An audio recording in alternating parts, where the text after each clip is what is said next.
Hello guys, good morning. Ayan, share ko lang sa inyo kung paano ako mag-breed ng aking swordtail. Iba-ibang variety ng swordtail, tsaka ng aking molly, balloon molly at yung long body na molly. Balloon king molly pala yung mga nandito sa akin ngayon. Ayan, pakita ko muna sa inyo yung aking maliit na tank. Ayan guys, dito ako nagbe-breed ng aking mga molly at swordtail sa isang sama-sama na sila sa isang maliit lang na concrete pond. Ayan. Kung mapapansin nyo, ang daming breeding cage. Papakita ko mamaya kung paano ko sinet up yan. May mga laman yan na iba-ibang variety ng swordtail, molly, tsaka molly. Meron ding platy. Ayan, kung makikita nyo, ang dami nilang fry. So halo-halo na yan yung fry dito guys, pero kapag medyo malalaki na sila, hina-harvest na agad natin at dinadala ko na doon sa aking displayan. Meron na kasi ako medyo maliit na pet shop, mini pet shop. Dinedirect ako na doon kasi hindi naman natin pwedeng pabayaan yan dito ng medyo lumaki na kasi magko-crossbreed na yan sila. Yun lang, meron talagang minsan na naiiwan. Ang hirap huliin katulad ng isa na yun. Ayan, pag ganyan dapat yan kinukuha na. So ito okay lang kasi mga fry pan, hindi pa yan magbe-breed.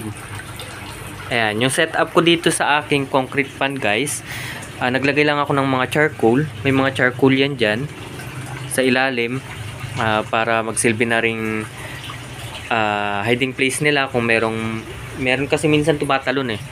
Tapos pang filter na rin. Tapos nilagyan ko siya guys ng maraming halaman. Ayan, iba-ibang halaman yan guys. Ito Monte Carlo at ang tawag dito. Tapos ayan, merong hornwort. Ayan, yung hornwort medyo makapal na. Kapal niya na guys. Harvestan ko naman yan kasi may bumibili naman yan. Tapos ayan, puro halaman lang talaga guys. Kaya siguro ganito kalinaw yung tubig. Tapos meron akong pabula. Ayan, aeration para gumagalo yung tubig niya guys, kahit paano ay nagsi-circulate yung tubig niya. Ayan. Tapos guys, dito sa aking breeding cage, ito yung box ng prutas. Binibili ko lang siya kung may mahiling. Ayan, hinihingi ko rin. Tapos nilagyan ko lang siya ng net kasi medyo malaki yung butas guys. Pag maliit pa yung breeder nyo, talagang kakasya yan dyan, kahit nga medyo malaki na kumakasya eh. Tapos meron lang akong charcoal din, yung pinakailalim niya guys, charcoal, kung hindi naman yung mga bato na medyo malalaki na, yung 3/4. Pagkatapos naglagay ako ng coffee grass. Wala ito guys, hindi ko alam kung paano naman ito dumami yung duckweed dyan, pero ayan, ang hirap talaga tanggalin yan guys. Ang original na nilagay ko lang dyan guys ay yung coffee grass para taguan ng mga anak. Kasi pag una na hindi pa sila sanay guys, kakainin nila yan yung mga fry. Pero pag ganito na talagang ang dami na, hindi na sila kumakain. Kahit na yung mga albino, yung kuhako, pakita ko sa inyo mamaya, kahit na ang daming fry sa gilid-gilid nila, di nila kinakain. Ayan, tapos meron lang tub. Maliit lang siya guys, yung panglagayan lang ng mga baon-baon na kanin, ganyan. Nilagyan ko lang ng barya para hindi siya maglutang. Pagkatapos dyan ako nagpapakain guys. Once a day lang ako ngayon magpakain kasi medyo busy ako sa tindahan, pero sapat na yun sa kanila guys kasi naglalagay na ako ng bastante.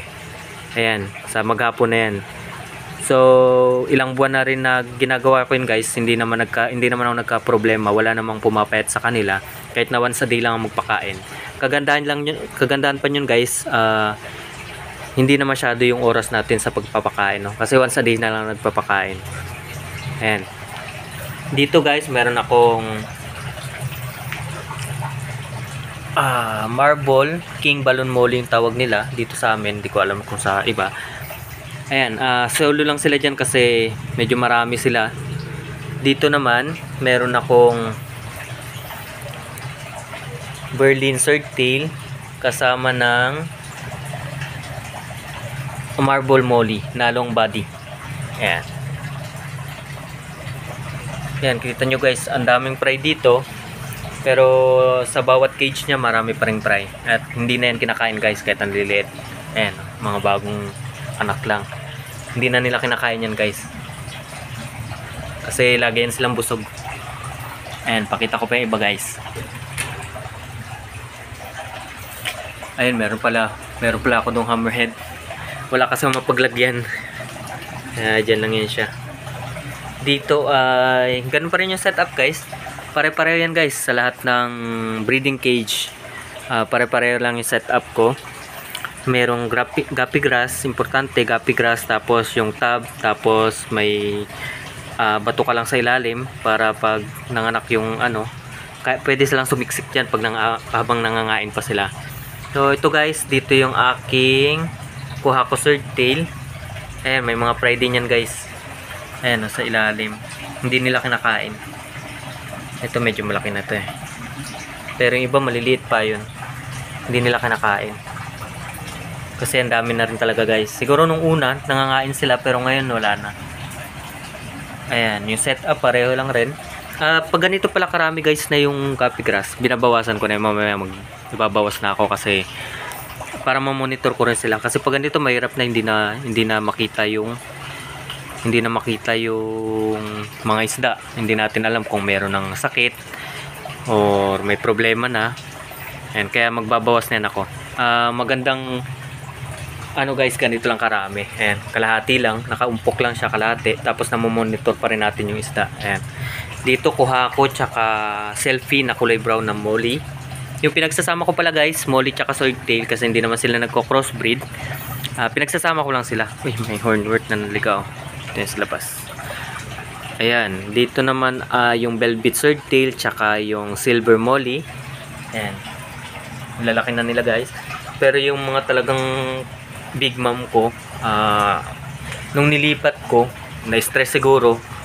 Meron kasi akong ilang piraso na ang lalaki talaga, namatay kasi nga na-stress siguro nung nilipat ko. Ayan. Ganyan pa rin yung setup guys. Guppy grass, tab sa ilalim, tsaka bato. Ayan. Ayan, ganyan karaming okay yan guys. Tamang dyan lang sila mga anak sa ilalim yan. Ito yung ating mga breeder. Yan. So, ayan guys, ito tatanggalin ko na yung dalawa na yan. Kasi may mga nakita na akong anak nila na matingkad din yung pagka-red. Dapat pumipili tayo ng ganun. Ayan, kasi pagka gayang pusyaw, medyo, yung anak na ilalabas niyan pusyaw din. Medyo brown na siya. Kaya tatanggalin ko na yan, iwan ko itong tatlo. Yan, yung tatlo. Tapos dito meron akong black swordtail. Ayan. Tsaka platinum molly. Ayan. Dito naman ay gold dust at tsaka green swordtail. So, yung green swordtail medyo mahirap siyang hanapin kasi parang transparent lang yung kulay niya pagka ganitong naka top view tayo, no? Ayun, no? Ayun siya. Halos hindi nga makita. Ayan, pero ang dami ko na yan guys dun sa ating mini pet shop. Ang bilis nilang dumami. So, isa yan sa pinakamarami. Ayan, silipin naman natin yung kabila. Ayan, kita nyo guys, daming fry. Gilid-gilid. Ayan. Pag nandito ako yan, dito nagtatambay sila. Ang dami kasi kala nila magpapakain ako. Ayan, dito naman guys, meron akong eto platy. Naglagay na ako ng platy kasi mabenta itong platy na to eh, yung Mickey Mouse platy. Kasama niya dito ay Balloon King din na nakalimutan ko kung anong tawag dito, yung medyo kulay blue siya. Ayan. Kalimutan ko yung tawag eh. Ang ganda ng pagkabalon niya guys. Lyre tail siya, tapos selpin din. Tapos balon na balon talaga. Ito naman ay yung Sankey, kaya lang yung partner niya ay namatay. Nagkaroon ng parang puti-puti yung hindi siya ikin, hindi naman white spot. Yung kaliskis niya parang nagtanggalan, pero hindi rin siya yung lumobo. Anong tawag dun? Ayun, bago lang ako nakakita ng ganun. So, huli na nung napansin ko na may sakit siya, hindi ko na siya kasi external naman yung kanyang sakit. Hindi ko na i-try na i-salt bath. Pero tingin ko kaya sana siya i-salt kung na-i-salt bath. Ayan. Yun lang mahirap guys pagka limited lang yung oras mo na pumunta sa ganito sa yung isdaan. Kasi hindi mo talaga ma-monitor ng gusto. Ayan. Dito naman guys meron akong 7 sword na kuha ko. Ayan, namatay din yung partner nito nung pagkabili ko pa lang, ano na siya, hindi na pagdating dito hindi na maganda. Payat yung lalaki, tsaka talagang mahina kumain, lagi pang inaaway ng babae. So trinay ko naman siyang gamutin, kaya lang hindi talaga kinaya. Tapos ito yung kasama niya dito ay Silver King Balloon Molly. Ayan. Tapos nilagyan ko lang ng para may kasama, kasi para hindi ito lang lagi yung ginatusok niya. Nilagyan ko ng gold dust, pero hindi ko alam, parang hindi niya inaasawahan eh. Ayan. Tapos meron ako dito ngayong pineapple. So nag-iipon pa lang ako niyan para mag-breed din ako nito. Kasi nagandahan din ako dito sa ano na to eh. Lumabas lang siya. Siguro dahil sa inbreeding, kasi nung doon pa sila, halo-halo lang talaga. May mga lumalabas na iba-ibang klase ng swordtail. Pinili ko lang to kasi maganda. Maganda siya. Ayan. Tapos nung sinerge ko, pineapple pala siya. Dilaw siya, tapos may guhit siya na pula-pula sa gitna. Sa kanyang body. Ito naman yung bilis kumain nito, ubos na. Ito naman yung gold dust na balloon, King Balloon Molly. Tapos dito ay black. Ayun, may malaki. Harvestin ko na yan. And dito ay black na balloon. Asan sila? Ito balloon. Ay, ayun, hindi lang makita guys. Ayun, oh. Ang laki niyan guys. Yan. Laki niyan. Ang sipag niyan mag-anak guys. Black King Balloon Molly. Ayan. So sa concrete pan na to guys, ito pala tinatakban ko guys kasi ang kulit ng lalaki niyan, tumatalon. Sa concrete pan na to guys, yan yung mga binibreed ko, at yung result maganda naman, maganda talaga kasi lagi ako nakaka-harvest dito, nilalagay ko sa shop. Tapos hindi talaga siya nauubusan ng anak. No, ang pakain ko pala dito guys ay PO1. Ayan, nakita nyo naman sa mga lalagyan. PO1 lang. Yan lang. Tapos once a day lang ako magpakain. Ang linis ko naman ito, simula nung sinet up ko guys, di ko pa nalilinis eh. Talagang nilagyan ko lang siya ng maraming plants tsaka charcoal na yung nilabog ko muna sa tubig para bumigat siya, lumubog siya sa tubig. Ayan, yun lang yung setup ko guys. Tapos ayan, hanggang ngayon hindi pa naman dumudumi. Hindi rin siya maglumot guys kasi yung molly malakas kumain ng lumot. Tsaka indoor kasi siya guys. Ayan, medyo naarawan siya sa hapon, pero ayan, tinakpan ko. Hindi siya nag-green katulad nito kasi nga siguro dahil na rin doon sa marami tayong nilagay dyan ng mga pebbles, mga bato, tsaka halaman. Kaya ang ganda ng tubig niya guys. Bira nagkakaroon ng sakit ito. Meron naman pero bira talaga. Ayan. Ayan ang aking setup sa aking molly tsaka swordtail breeding. Ayan guys, yun lang.